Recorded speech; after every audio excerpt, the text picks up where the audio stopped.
Adobe Acrobat Studio, so brand new. Show me all the things PDFs can do. Do your work with ease and speed. PDF Spaces is all you need. Do hours of research in an instant with key insights from an AI assistant. Pick a template with a click. Now your Prezzo looks super slick. Close that deal? Yeah, you won.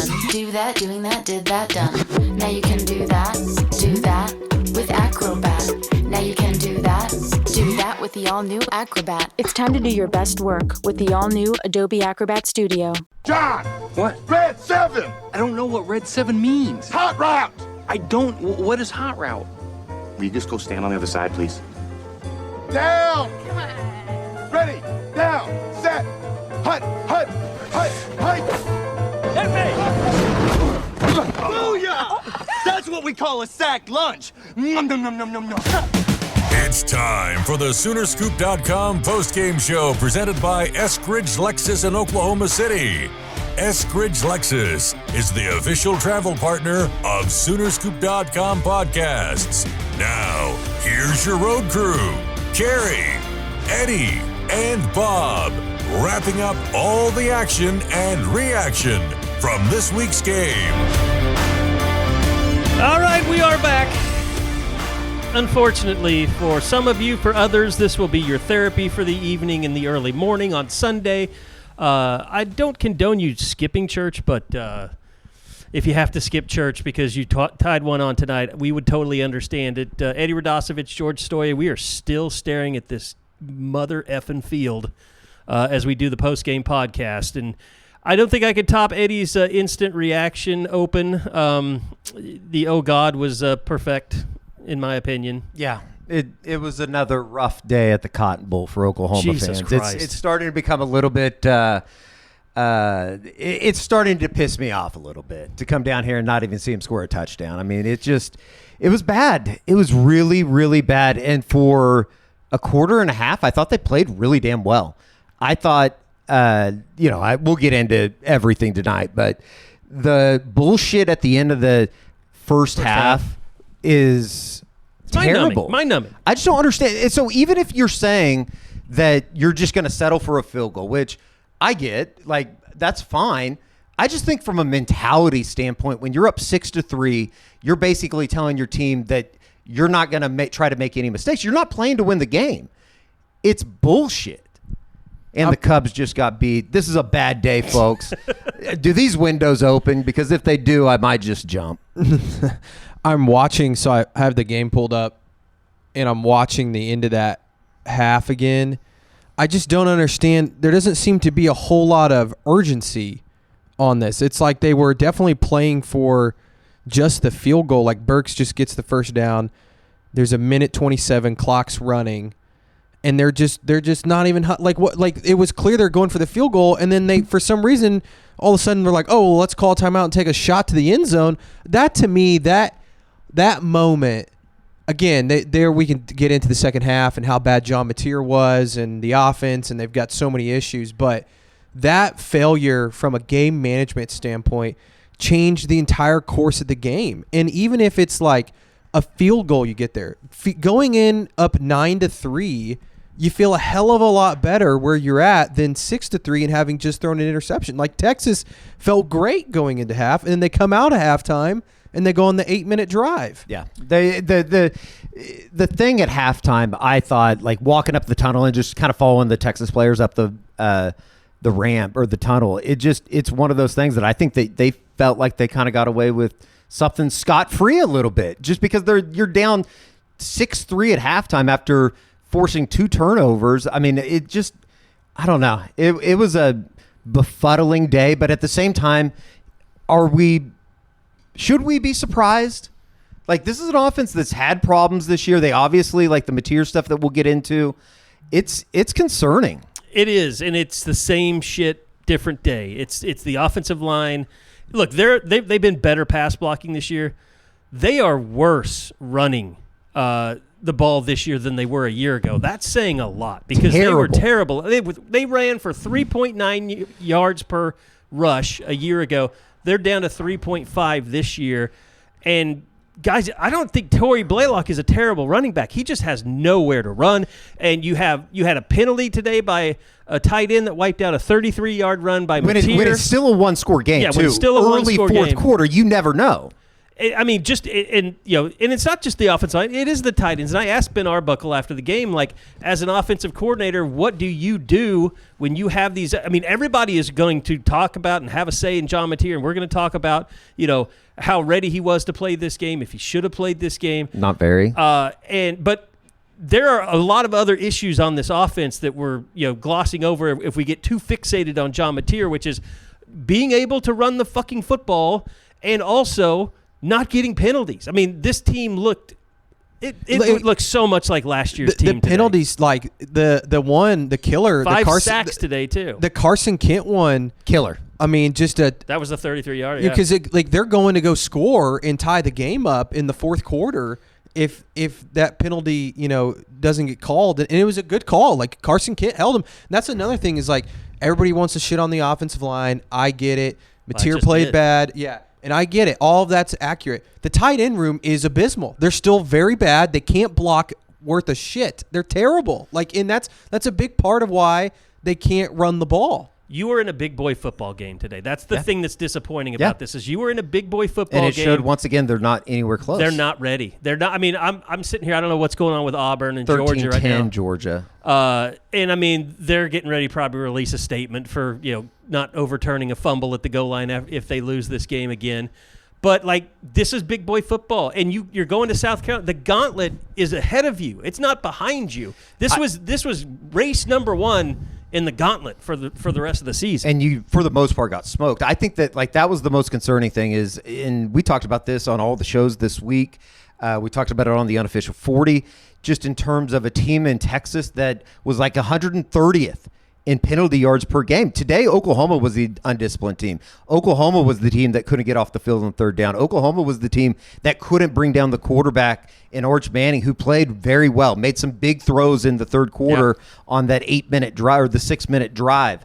I thought converted 7 straight third downs at one point. Yeah, and OU's a team that, for the most part, for the first 5 weeks of the season, they were the top 3 in the country. OU was leading at halftime in this game. They were leading at halftime. Ari Wasserman came up to George and I, and he was like, "Is there some reason I don't think OU is not the best team on this field right now?" I mean, it looked like they had a miss. We both said, "Well, did you watch the end of the half?" Because it's like we've watched that for the last 4 years, where you could just feel it at halftime. They come out of halftime. In third quarter, Texas runs 25 plays. OU runs 4. They had a 3-and-out on their first possession of the second half. After you allowed them to take the lead. Did you hear what Sark said after the game too? Yes, I did. He was like, we were more than happy to just let them. They were more concerned about basically just holding on to the ball than actually scoring, and that just tells you what they thought of Oklahoma's offense. That's an abysmal. Just a terrible mindset from the coaching staff down. What's that telling your players? It tells me that they were more worried about whether they were practicing indoor and hiding shit this week instead of actually getting ready for this game. Amen to that. And I also think and Carey, you said it in the tweet, it was so clear that Mateer did not practice a whole lot or has not practiced a whole lot in the last few weeks. And, like, his decision-making was bad. And it almost felt like the coaching staff maybe didn't trust him at times. Yeah, no. But then they don't trust Mike Hawkins, that's for sure. The problem with that is John Mateer is the only thing positive in this offense right now. They are relying on him. I was talking to Eli Letterman, and he made a really good point. He was like, basically OU's offense through the first few games was John Mateer playmaking and getting away with stuff, and it worked against Michigan and Auburn. He made the big plays. It did not work today, and they have nothing else to go to offensively. And he didn't look good today. I mean, no. I know you. It's like a chicken and the egg. It's like, do we practice him to see if he can do it, or do we let him heal and not practice him? I'm sure they opted for the not practice him and let him heal, so he has a chance to play in this game. And here's the thing. I don't even care about the criticism that comes from whether they should have played him or not. The reason they played him is because they have to play him, because they have so many other things on this offense that have problems that there is no way for them to not have him as their best. The offensive line sucks. And you can't put Michael Hawkins in this game. You saw what happened last year. The offensive line isn't any good, and you can't establish the running game. There's really not many quarterbacks in the country that are going to succeed in this offense right now. Introducing Meta Ray-Ban Display, the world's most advanced AI glasses. With a full color display built into the lens of the glasses, it's there when you need it and gone when you don't. Send and receive messages, translate or caption live conversations, collaborate with Meta AI, and more. Be one of the first to try Meta Ray-Ban Display. Visit meta.com/Meta Ray-Ban Display to book a demo and find your pair. This episode is brought to you by Paramount Plus. Paramount Plus has movies. So many movies. The movies you've seen 1,000 times and could watch 1,000 more. Iconic movies your friends can't believe you haven't seen. New movies, classic movies, new takes on classic movies. So whether you're into Top Gun or The Naked Gun, Mean Girls or Mission Impossible, Smurfs or Sonic the Hedgehog, there's a mountain of movies to discover on Paramount Plus. Start streaming today. No. And you know, look, we all kind of joked around about what Brent said about no good on good work. Very clear John Mateer did zero good on good work this week in practice. He looked rusty. The game, the speed of the game seemed to be too much for him. It felt like a lot of his throws. I think that way behind guys. Way behind. The Hail Mary. From our perspective, you could see it open, and Brent mentioned it in his press conference. He was open.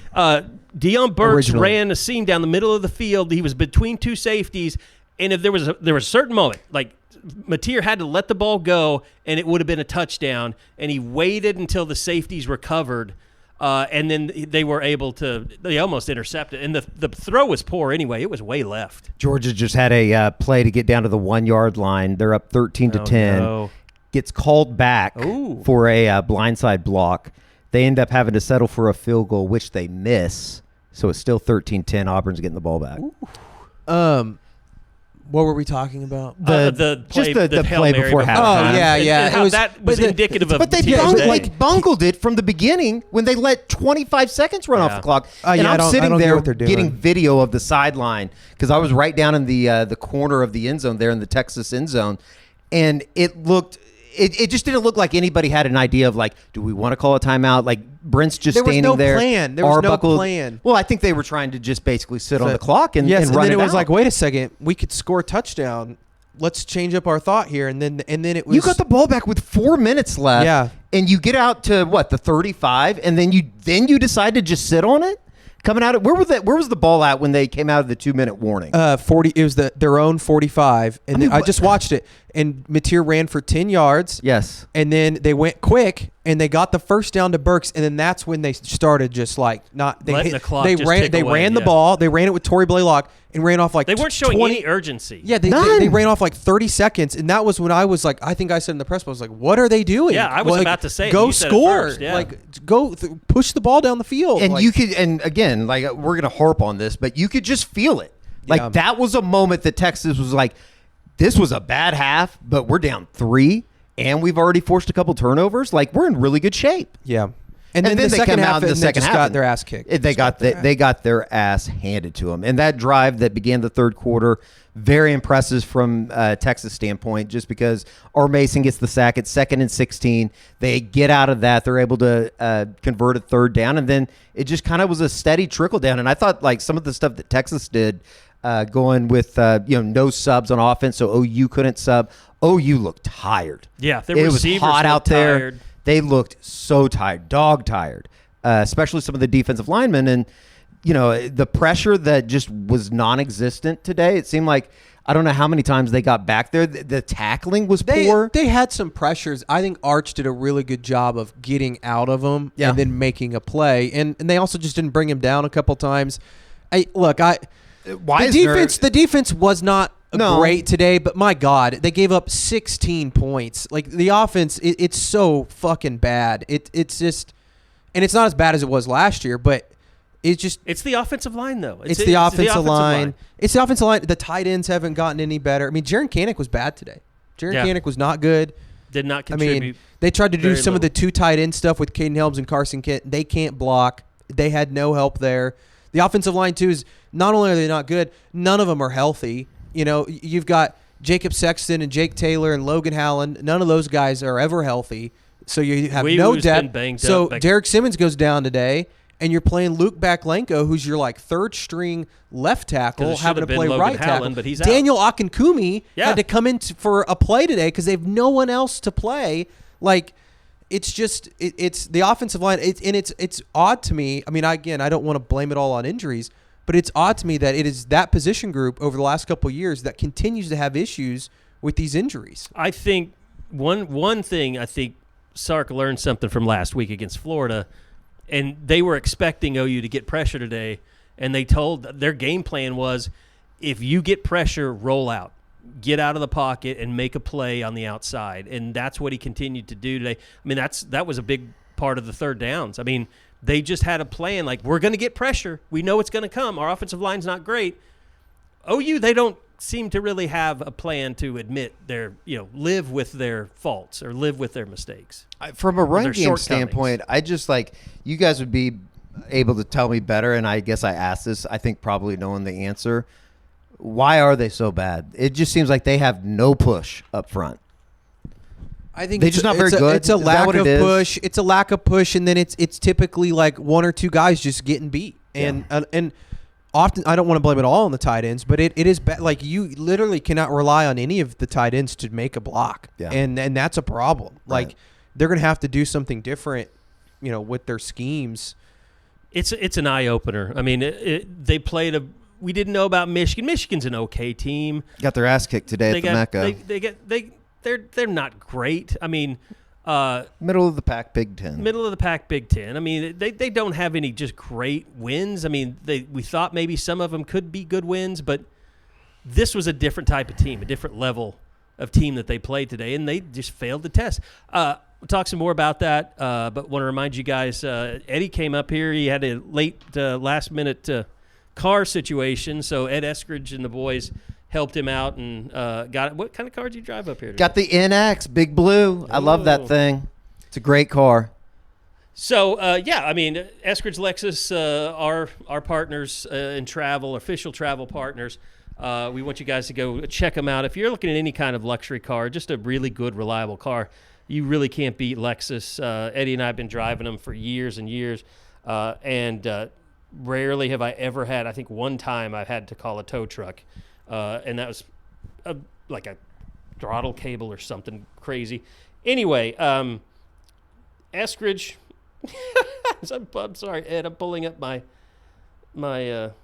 emails here. Here we go. Very proud, Eskridge is, to be the official travel partner and sponsor of the SoonerScoop Postgame Podcast. Happy to send George, Eddie, and Bob in a new Lexus when on the road covering the Sooners. Check EskridgeLexus.com, a great website for the most up-to-date inventories, including all new Lexus and Lexus L-certified vehicles, or to book your next service appointment. L-certified cars also come with 4 free services, free car washes, and use of brand-new Lexus loaner vehicles while your car is in our service department. And unlike other dealers, Eskridge never charges a dock fee or makes you pay for accessories that you really didn't want. Visit EskridgeLexus.com or call 405-755-9000. That's 405-755-9000. And if anybody's out there, they want to throw out a boomer, if you want to throw back a Sooner while you're listening. All right, so a lot of the talk, tonight talking a bit. What do you think talking to Ben Arbuckle, Eddie, tonight? Because he seemed pissed and he seemed kind of confused and a little defensive maybe. Yeah, I would say a little defensive for sure. He was asked if he ever thought about taking Batir out of the game, which I thought was kind of interesting. He was off all day. And, I think the one thing that like John said after the game that kind of caught my attention, and you never want to like just completely read into everything, but the way that he was talking about his mentality, I think it's just been a long 17 days for him, and certainly wasn't the guy that, I think that we saw in the Auburn game, right? And he mentioned his eyes. Like, everybody mentioned his eyes. Like, his eyes weren't in the right place. And I think he was just so late on everything. He was late on things. He wasn't seeing things. He wasn't seeing receivers coming in and out of the zones. It's just like that play we talked about before the half. I mean, there was a moment where he could have released the ball and gotten it in there to Deion Burks for a touchdown, but he was just so late on his decision-making today at times. It was rough. It was rough all the way around. But, I just keep coming back to the idea that from a run game standpoint, they can't do it. They can't run the ball, and that's the kind of there's no foundation for their straw offense. Exactly. That's the straw that stirs the drink, right? Like, if you can't run the ball, you're not going to win any games in this league. And Texas ran the shit out of it in comparison. Run it at all before this. What they finished with, 46 yards today on the ground. Texas had 147 or 157. OU had, I have it right here, 48 yards on the ground. That's terrible. Texas had 136. Yeah. Wisner was really good. That little cut that they tried to kind of. Wisner ran for 94 yards, man. Yeah. OU doesn't. I like Torrey Blaylock. He's a true freshman, man. Like, I don't know what's going on with that rotation. And Jaydn Ott experiment, it's over. And Javonte Barnes just hasn't played the last 3 games now. Well, yeah, I don't blame them for not playing Javonte Barnes. He wasn't going to be the difference today. No, but Ott, they tried it. I mean, he didn't block on a screen. DeMarco got pissed, yanked his ass out of the game. Well, he dropped it. And then he dropped it. Oh, you're talking the play before that. Yeah. Okay. Oh boy, yeah. The running back thing is. And then at what point do Xavier Robinson? Welcome to 2025 football season. At what point does OU need to, like, at the end of this season? Which this is looking way too far ahead, probably. But like, at the end of the season, if the offense is still having these struggles, and let's say Brent's still the head coach, they're going to keep Arbuckle, obviously. Do they need to look at rehauling the rest of the offensive staff? I think so. A place like Oklahoma should not be in this position when the tight end and the running back rooms. I mean, and it's look, I mean, offensive line. I mean, it's Bill Beatonbow. I mean, he's recruiting well and all that. I get that. I just and the part of me is like, you don't want to lose the momentum in the recruiting, but the development is terrible. It's just not good right now anywhere. And I don't think Arbuckle should be fired, obviously, but I think he should have a chance to maybe build a staff, offensive staff, if this thing continues the way that it is right now offensively. I mean, the way they're playing right now, they could lose a lot of games before the season. I mean, Brent if they play like they did today, they will not every game. Yeah, they will not win another game. They could lose every game the rest of the season. I mean, but they won't. They won't. Today. Yeah, they won't. Like, you look around the league, every game is winnable as well. They could go win in South Carolina next week and you feel a hell of a lot better about it. But, you can't turn the ball over. At the end of the day, you can't turn the ball over 3 times and then get no turnovers on the other end, especially in this game. It's the way they lost. And I think that, if you walk out of here and OU ends up getting beat by a possession and maybe you have the ball late in the fourth quarter with a chance to go tie. Which let's say they went down and they would have scored, tied it up 13-13, and then Texas goes down and scores, and then you have a chance and then they don't score. Maybe you feel a little bit better about it. Sure. But you're right, Eddie. It's the same shit. And it's just the unpreparedness, the punt return that kind of ended the game to go up by 2 scores. It's just you'd been so good in special teams all year, and then that's where they pop you. Yeah. It's just little things that I think it glossed over in wins, right? There was a couple blocks in the back. Sure. I mean, Taylor Heim is going to make the play. Yeah. And he just gets rocked in the back, but it is what it is. It was just the way that second half went down that it was kind of oh shit. We thought that they had, I guess in a way, taken all these steps over the last 5 weeks, and then you look up and you're down 2 scores to this Texas team that's obviously had their own fair share of struggles. And I don't know, it's just very deflating for everything that you kind of thought that they'd built or maybe gotten right out of the last 5 weeks. I think it's a wake up call for every aspect of the program right now. It's with Brent. It's with the defensive line. I mean, nobody's going to be talking about them as the best defensive line in the country after this. I mean, John Mateer. I mean, it's just you're not infallible, and you're not a Heisman candidate anymore after this. I mean, everybody's been knocked down a peg. I think that got so blown out of proportion in some ways, and we were part of it. He played well, but part of it was no one else was really standing out in the country at the time. OU had 2, at the time, looked like good wins over Michigan and Auburn, and John led those, credit to him. But, statistically, it wasn't like he was just, tearing it up every week. I think a lot of the hype around John was this offense was so bad a year ago, and all of a sudden he comes out and throws for, 392 in the first game against Illinois State, and everybody's like, okay, well, they brought offense back to Oklahoma. Well, they have, but not to the level that Oklahoma or its fans or the people that covered are used to seeing. It's not the Baker, Kyler, Jalen Hurts offense. I do think, though, that, like, at this point, the best option for the offense is to just let Mateer, go empty and just throw the ball around and run some quarterback run game. Because, like, I just don't know what else to do for them, like what else they can do on offense. Until you can run the ball, you almost just have to live and die by Mateer's mistakes. Yeah. And he's a mistake-prone quarterback. We found that out. I mean, we know that now. And we knew it before. Like, we hadn't seen it to this degree, but like he'd thrown an interception in every game. The one they threw to Satania, that got intercepted. That was a terrible throw. There was the other one that was another one that was just he's open. He's a open half second late. Yeah. And that's where it's like it's behind him. And that's where you're like, okay, is that John Mateer? Like, is that who he is, or is it? Hey man, he didn't practice. The timing's off. You know, all that. Like, that's the part you have to be, if you're an OU fan, feel like, okay, well, some of this, it shouldn't be this bad again, right? Like, he's going to practice at full strength this week, you would think. Even though, man, he took some beatings today. There was part of me at the end of the game. He's going to take a beating in every game. Yeah. He just is. But there was part of me at the end of the game when they were down, 23-6, that last possession, I would just put Hawkins. Like, don't let Mateer take any more hits. And he got sacked like 3 times on that drive. Knowing what we know now, do you guys think they should have played Hawkins today? I've had a couple buddies reach out and ask me. No. Because I think it would have been the same. Similarly. It would have been the same or result. Maybe worse. Yeah. I just – and that's – I mean, I guess it's a little bit of a knock on Hawkins, but – it's more so like Mateer. You've seen Mateer play really good football, and you saw the opening drive, and even really the first half. Like, he played, I thought, really well. Like, he was the only reason they were moving the football. Optimism isn't sunshine and rainbows. It's fixing things, changing the way we fix things. It's running the world on smarter energy. Because if optimism never stops, then change can't either. GE Verova, the energy of change. Good drive before halftime before they decided that they didn't want to compete today and score a touchdown. They were just going to settle for field goals, which still, like, I think I'm going to be more mad tomorrow than I am now. I just think that's such a shit, like, way to go about coaching. Yeah. It's just ultra conservative.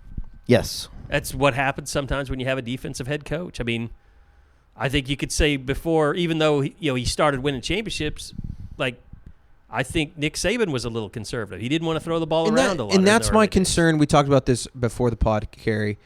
This is somewhat of my concern of Brent as a head coach is, like, after the game, when they lose a game, it's the last couple years, it's been because of the offense. And he even back in 23, there was a lot of times that they would lose a game and the offense would stall or they didn't come up big or whatever. And he always is like, well, the defense has got to do this. The defense has got to do this. And I get that. He's a defensive-minded head coach. But, like, I feel like that defensive-minded part of him seeps into how he controls a game from a game management standpoint. And that has hurt Oklahoma at times. And I thought that's what he was doing there at the end of the half is, like, he's just like, well, we're just going to be conservative and kick the field goal. But almost like if we just stay ahead enough, the defense will know that the moment they crossed the 50, they should have been like, we are going as fast as we can to try and get in the end zone here. Yeah, it was just, I mean, it was one of those days. I mean, I thought Tate Sandell, had a nice, 55-yarder. Yeah. Grayson Miller didn't punt particularly well today. That's the other thing. His best punt was the one that was returned. It was a great punt. Yeah. The one that was returned for a touchdown. There's little things that add up throughout the game that it makes it a little bit more clear, I guess, in how they went about getting beat today. And to be honest, like, I knew it because I remember like late in the week, I was like, what are we missing? Like, what, because we're acting like OU's going to win this game almost, unanimously. But, like, what are the things, we know this game. It's crazy shit happens every year. Like, what would the crazy shit be that we don't expect to happen that could happen?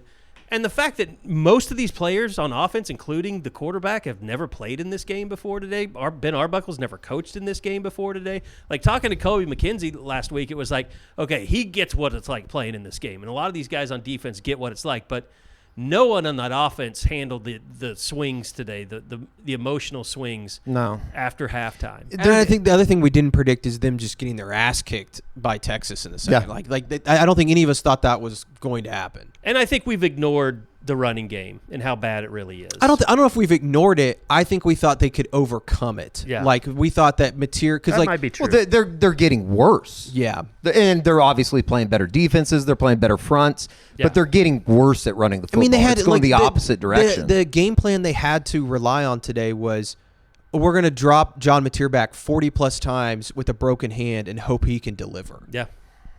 That's not a good recipe at all. It is disappointing because it does look like a lot of the problems that they had a year ago. It's not as bad because I think Ben Arbuckle is not an idiot, and he is, but he's got to figure some things out. And I mean, the good thing about him is he has Kevin Wilson, and he and Kevin Wilson can sit down, and Kevin Wilson's a guy that knows how to run the football. I mean, and knows how to get offensive lines to run the football.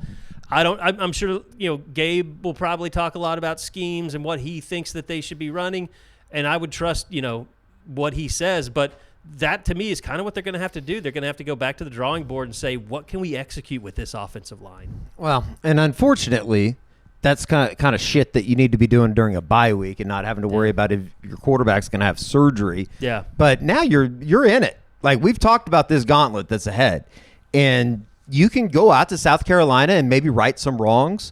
You can also go out there and really lose your season. Yeah. How's he losing his mind right now? Hugh Freeze is losing his mind over something. I can't figure out. I think what it's DJ Durkin who is. Oh, it's DJ Durkin losing. He just got subpoenaed for the kid that he killed. Anyway, moving forward, you guys are heading the road and hitting South Carolina next week. Not going to be easy, but not going to be, it's not going to be Alabama. It's not going to be, Missouri. You might have to say they're good.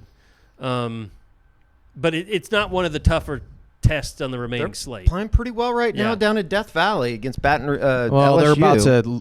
They're about to get beat. Are they? Yeah, LSU's got the ball on the 1 yard line, up 17-10. But with 2 still, minutes left. I just think that the response that OU had today to a Texas team that was obviously playing for their season. This was a very important game. You looked across the sideline at the OU sideline, and it just felt, I don't know. It felt very reminiscent of last year, even when things were going well. It felt like there wasn't a whole lot of, I don't want to say belief because I don't think that'd be the right way to say it. It just, I don't know. I thought that whole shit at the end of the first half really just kind of put the radar up. Like this too, like, again, thinking big picture here, we are either going to think back to this moment at the end of the season and be like, that's where it turned. They were able to figure some things out, go win some football. Because I still think they can get to 9-3. I think they can do it. Or it's going to be like that was the beginning of the end. Yeah, and because this thing could fall apart quickly. I think the thing that's the biggest problem to me is just that we thought Brent was changing things, and then, like, definitely the culture's always been good, but we thought the offense was going to come around. Here's the problem I have: is like we're sitting here watching Georgia and Auburn. Auburn has been in every game that they played in, and they're about to lose their third, maybe. I mean, sure. In the SEC, like. They're a good football team, but they mentally, as a team, they have had 20 yards of offense since the fumble at the goal line. Apparently, I just saw that. And stat. they cannot run the ball. They can't run the ball. And what's Georgia doing to ice this game? They're just running it right down the field. That's the thing. Like, OU's not in a position to build that killer mentality right now. They're still just trying to win games, and it's just like before half, and they have to have that mentality from the top down. Like, let's go score on these Yeah, I mean, and they don't have a killer mentality or shut the door. Shouldn't a coaching staff instill that confidence though? But you got to win. You got to win. You can't be coming off a 6 and 7. I just go back to the thing that happened like before the halftime. It happened in 2000, but I mean, that's almost a different era of football. Yeah, for sure. It was alarming to me the way that they were just saying it's okay. We'll kick a field goal. We'll be up 6 instead of trying to score. And even in the first half, on the first drive, like, you have to end up settling for a field goal. It's just little things. Like if you go finish that, it's 7-0. Who knows how it changes? You know what things. bothers me most about today is, like, John Mateer. They had to basically break their rules for John Mateer today. It's just like with Brent saying, "Well, he hasn't done any good on good, has he?" And it's like we heard that about the running backs. We heard that about Jaydn Ott. We heard he's not practicing well, or you have to earn it in practice to play in the games, and they use that for Ott. But they didn't use that for Mateer. So what happens at all these other positions where these guys, like, they're not playing because they might be practicing well, but they're not playing as much. It just sets a precedent to me that's concerning. And it depends on the team. I'm sure the team knows, like, if we can get John Mateer, we need to have John Mateer. I mean, they see what goes on in practice every day, but it's weird that you have that mentality with your quarterback when it doesn't apply to anybody else on the roster. It might be a little bit different, Carey, for somebody like John too, because he is so important to this team. He is one of the captains. He is a leader. I get what you're saying though, like that and that's stuff that will fester over the next couple weeks if they continue to lose games and continue to put out bullshit performances. That's how you lose a locker room. That's how you lose a team. I don't know. It was alarming today, I thought. In the third quarter with 25-4 in terms of offensive plays, they were dead. They were dead. And God bless the defense, because there were elements of that where they were keeping this team in the game. Yeah, they ended up getting, to give themselves an opportunity. After that touchdown drive in the third, they got like 3 or 4 consecutive stops after that. Like the offense had ample opportunity to get back into the game, tie it up, and they just couldn't do it. I don't know. It's not good, Carey. It's not good. It's not as bad as last year. I will say that. Like, Eddie and I talked. This team has a chance to get better. I mean, they're not. And they need to get healthy on the offensive line. Derek Simmons did not look good today. That injury. Yeah, it was bad. No, I got good video of it. He just gets he gets rolled up on, but these guys are getting rolled up on because they can't move a fucking line of scrimmage. Yeah. Like, that's why you're getting rolled up on. Yeah. I mean, and they're not getting a push, like you said. I mean, like, you watch the offensive line and the defensive line today, they're never pushing those guys back. It's always receiving them and trying to hold their ground. And it's just not good enough. And it's moving forward with these teams that get ready to play. It's not going to be good enough for them either. So it's rough. It is rough. I think right now what we've established is, look, you got to go out and keep winning games, and you've got to find an identity offensively that is just more than let John Mateer go and do it. Right. Yeah. Getting ready to step into your career era? Set yourself apart with Adobe Creative Cloud Pro for students. Hone your skills with apps like Photoshop, Illustrator, Premiere Pro, and more, powered with the latest in creative AI. Students save over 55%, so you can build a portfolio you're proud of. Launch your future with Adobe Creative Cloud Pro for students. Visit adobe.com/students to learn more. And that's where they are right now. So I'm sure Bill Bedenbaugh, I doubt he can yell any more at practice than he already does, probably. But like he's running out of guys to yell at too. Yeah. None of these guys are healthy. There were some elements today. Like, I thought Deion Burks had a pretty nice day. Deion was great. He had a terrible penalty that brought back a big play.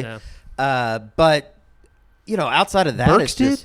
What am I forgetting? I thought he had a hold at one point. It might have been somebody else. No, Carson Kent had the one that brought back the big run. I thought Burks had it on the Torrey Blaylock run up against the OU sideline. Yeah, you're right. And that was another play during that instance where OU's trying to drive one-score game. Well, and I think too the penalty on Fabechi-Wiwu, the false start that went to the 2-minute. Maybe that was what changed their mindset. They're like, oh, we're behind the sticks now. It's 1st and 15. But you still covered that up, didn't they? Yeah. The next play, John Mateer picked up 10 yards. Right. So. Right. Oh, yeah, and you're back at second. But I'm just saying, like, if you're at the 50 and it's 1st and 10, right, you might be a bit more aggressive, I guess. Right. We haven't even really talked about the poor tackling today. I mean, tackling was bad. That was the first time that reared its head. that play that and credit Gentry Williams because he saved a touchdown chasing down Wisner. But that play, I think it's R. Mason that has him. It's going to be like a 1-yard gain, and he just breaks through. Like, they did not tackle well today. And I think that, like, if you want to say anything about this team, that's the most disappointing part is it just feels like they didn't have their A game today. And credit Texas. Texas played extremely well, I thought. But the fans don't get it's against and Texas. they don't care. They shouldn't care. Texas. The bottom line is, I thought Texas outcoached Oklahoma. Texas's game plan was better than Oklahoma's. We've been on both sides. 100%. We've been on both sides of this. This is a game over the last 5 years for the better part of Brent's career at Oklahoma as the head coach. Texas thinks they're going to come down and win this game every year, and that's a problem. Yeah, I mean, the last win that Oklahoma's had in the 4 years it was a miracle. Was a miraculous win. It was a miracle. And the other ones have just been They almost expect blowouts. to come down to the Cotton Bowl and kind of kick OU's ass. Yeah. And that's tough. That's a tough thing to look at. Especially after for the better part of the last 25 years, it's been the exact opposite. And that's the hard pill to swallow, because as much as like Oklahoma can, I still think, salvage this season. They can go 9-3, probably make the playoff if they were to do that. Like, I think that's all still on the table. But like this game, it sucks for the fans. I'm definitely caught in the moment. I think the conversation about 9-3 right now is crazy. I don't think so at all. You look around the league, and every team plays like shit half the time. I mean, you didn't see the Ole Miss game today, Eddie? They looked terrible against Washington State. I mean, South Carolina's about to lose by 2 scores to LSU. Well, I mean, that game's winnable. I guess the question is, can Missouri OU go on the road and win a game? Yeah, I don't. And then that's the thing is, I'm not saying that. Like, I'm not saying I think Oklahoma's going to go 9-3. Right. I'm not. Right. I don't believe that. But I'm saying it's possible. It's possible. I just think, like, after watching that, I don't have any confidence they can go out to Columbia next week and win. Maybe you can get Ole Miss the week after, but you're not going to Knoxville and winning. Doing that, you're not going to Tuscaloosa. I don't know. Tennessee, they had a tough time with Alabama today, or Arkansas. They barely beat Arkansas. That's why I'm saying, like, you look around the league, I think everybody's kind of even, and so it's like if Oklahoma cannot turn the ball over 3 times, then they're going to have a chance to win every game. I think Texas, Oklahoma, today notwithstanding, LSU, those are 3 really good defenses. I don't know if Alabama or Georgia has that. Georgia is maybe getting there, so I'm going to give them a shot. OU's got it because of the defense. Here's what I'll say: if they're going to get to 9-3, I think they have to win the next 2. I think they have to beat South 100%. Carolina on the road, and I think they have to beat Ole Miss at home. Get to 7-1 before you get to November, because I don't think you're beating Alabama. No. And Tennessee's going to be extremely difficult. Right. And then it comes down to, can you beat Missouri and LSU at home in the final 2 games? It's a rough outlook right now. There's no doubt about that. And, at the end of the day, you got your ass kicked in the run game. You turned the ball over 3 times, and you got beat in special teams. You're never going to come down here and win doing that. And you didn't turn Arch over. Right. I mean, they almost did. They had 1 sack. One sack today? 1 sack. Like, Texas got the pressure that I expected Oklahoma to get. Well, a lot of it is. I still think OU got pretty good pressure. They did. Texas just did a better job of managing it. Like, I mean, they weren't able to bring them down. They weren't able to finish, I guess. Right. Today, John Mateer at times couldn't find open receivers, or he's missing open receivers. He was in the pocket longer than he should have. Arch was better than John Mateer was at escaping the pocket and making a play, right? And or stepping up or whatever. Mateer, anytime he got pressure, it felt like he made a really bad decision. And they got really lucky that the Texas defender was standing out of bounds on the backwards pass. I forgot about that. Just a ridiculous play. Also, our Mason, the 1 sack that they did have, I can't believe Arch held on to that ball. He lost it, and then he grabbed it back. That would have been a huge play. It was, I don't know what I was going to say. But the difference, I'm sick of watching them get their ass kicked by Texas. The difference was that Texas could run the football. Sure. I mean, it was like they could combat. Like, OU couldn't come after them. Oh, I know what I was going to say. On the Mateer thing, like standing in the pocket, there was multiple times today that like I'm like ISO'd in on him standing in the pocket. And it's like, get rid of the ball. Like, credit Oklahoma from an offensive line standpoint. They did protect pretty well. Mm-hmm. Yeah. But it just seemed like he was standing back there and he didn't have that trigger. He could never pull it. Yeah. It's going to be an interesting week. It'll be an interesting press conference with Brent this week and Ben Arbuckle. And, I would assume we'll get to talk to John Mateer again this week. He hadn't talked to us since before the surgery. really since the injury back home. He talked today, but he didn't do he was on the dais, but he didn't talk to the media scrum afterwards. So I think John Mateer said everything that he should have said today. I mean, he was probably overly honest with his criticisms of himself. But you would expect that he would bounce back from this. I also he said after the game, he's like, I didn't have any pain and he was like, I practiced and it wasn't a problem. I don't know if I fully believe all of that. He looked like a guy that hadn't practiced in 17 years. Yeah, and he was like, there's no excuse. Like, that's just him. Like, I do think that he was in a tough situation. Yeah, I think we know. I mean, let's just put it out there. We know he practiced on Monday, and then we know he didn't do a hell of a lot the next couple days during the week. Yeah. And I think that was like you said earlier, rest him, make sure that he can play more so than practice. And then I would also say, like, to think that he had no pain in that hand today, I just don't believe that. Like, the other thing is, what does it matter who knew what or who knew? I mean, none of that mattered out here on the field today. I mean, the cloak and dagger bullshit is just like, it's so unnecessary. You're just adding noise into your program that you don't need.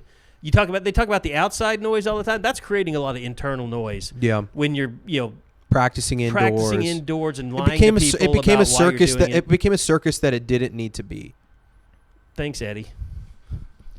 But Eddie's like, it's not my fault. Yeah, it's not his fault. Not my fault. No, I'm just saying. I know there are people that are. I'm sure there are people that are blaming you for this. I mean, somewhere. I got news for him. I'm overweight. Occasionally smoke a cigarette, and I have no influence on what the fuck happens out there on the field. Yeah, I mean, because if I did, they would have at least scored a touchdown today. At least one touchdown.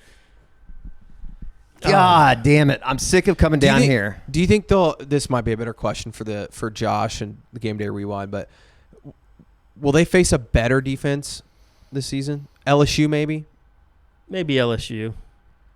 Yeah, I mean, I'll tell you, Texas looked great. I thought Texas defense was good. That corner, Malik Muhammad, yeah, he's good. He's really play last good. Week against Florida. Yeah, he is really good. He's very good. By the way, is he okay? I don't know. Yeah, I will say. I mean, look. There was some hitting out there today. Yeah. Poor C.J. Baxter. I almost felt sorry for him. He got Wisner murdered. Baxter didn't play. Number 5? That's Wisner, isn't it? I'm pretty sure, yeah. Wisner's 20-something. Nope. Who's number 5? He got murdered today by Trey Wisner. C.J. Baxter was listed because he went out. He went back up the tunnel. Wisner did in the fourth quarter. Okay. I don't know if he. I think he came back. David Stone hit the shit out of him. Oh, that was David Stone that killed him. Yeah, that was. David Stone had a pretty good day. I thought David Stone had a good day. Yeah. Well, and here's the thing: we talked about it in the preseason. Like, are we giving the secondary too much credit? I mean, Robert Spears Jennings had a rough day today. Coverage was rough at times.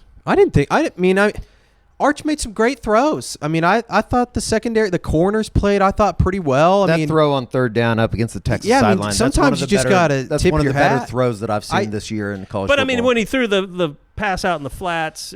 Texas only had 300 total yards. And then Reggie Powers, the next time they did that play, he blew it up. Blew it up, got the guy for a loss.